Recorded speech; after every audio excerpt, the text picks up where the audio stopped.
Nat, I'm gonna ask you a few questions. Yes. When were you born? On the 20th of May 1932. Where were you born? I was born in what was called Ofaroa in New Zealand, the North Island of New Zealand. Do you I was remember? born Do you remember in, what it was like during World War II? what was that question? Do you remember what it was like during World War II? Yes, I do. I was 7 when World War II broke out, so I do remember that very well. My dad was in the local Home Guard because he had been in World War One. So he was too old to go to the war, but he was in charge of a unit in our little township, and he was allowed to have a gun actually. Did your family have a car? No. What was it like growing up in New Zealand? Was it different to Australia? Well, I didn't grow up in Australia, so I don't know what it was like in Australia, but growing up in New Zealand was good because we're in a little country town. We had plenty of lovely bush around us that we could play in.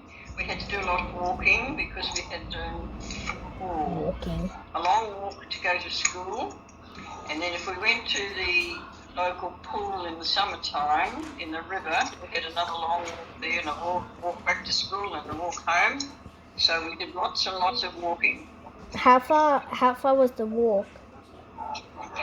I used to think it was about 8 miles, but it was probably about 3/4 of a mile to school, some along the flat and then up the hill to the school, and then the same coming home. When did you move to Australia and why? I moved to Australia in 1956 because I had met my husband, who was an Australian, who was working in New Zealand, and we married in New Zealand, and we came across to Australia because the job he had, which was battery manager for the Victorian gold mine, Martin Gold Mine in New Zealand, in Waihi was located, and Waikino, and that closed, so he didn't have his usual job. And we came back to Tasmania, where he came from, and then we came across to Victoria. What was it like living in the A1 settlement? In the which settlement? A1? Oh, the A1 settlement? That was very isolated, a very narrow road to get there both ways. From Jamison it was a little bit wider, but from coming from Warburton was very, very narrow with a cliff on one side and a steep drop on the other. So there were only about, probably no more than 100 people there, probably less. And we couldn't go shopping. We had to leave our messages. If we had a car, in which we did have a car when we were at A1, but you usually left a note outside and was picked up by the local. When I say bus, it was really a combi van. Hector used to go into Jamison and Mansfield and do the shopping for us, and he'd bring it back at night time. You could catch him, that was the bus as well, you could catch him going there for the day if you want. Have a bit of a shop.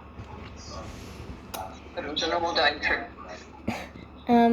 How much did your house cost when you first bought it? The land was 900 something pound, and I think the house was about 3,000 pounds. I can't tell you offhand. Then we had to pay for roads later on and put paths, things like that. Sewerage when it was brought through. Wow.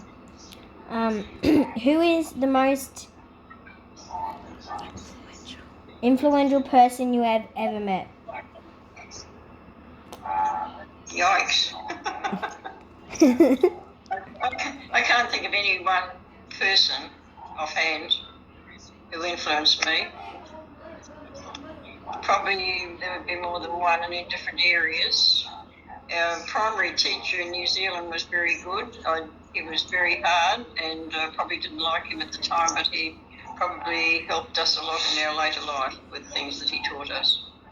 Yep. What is your greatest achievement in your opinion? What was that? What is your greatest achievement in your opinion? My greatest achievement? Mm-hmm. I don't think I've achieved anything really marvellous. The garden, maybe.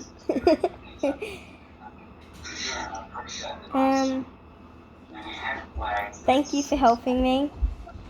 That's all right. That was easy. Easy peasy.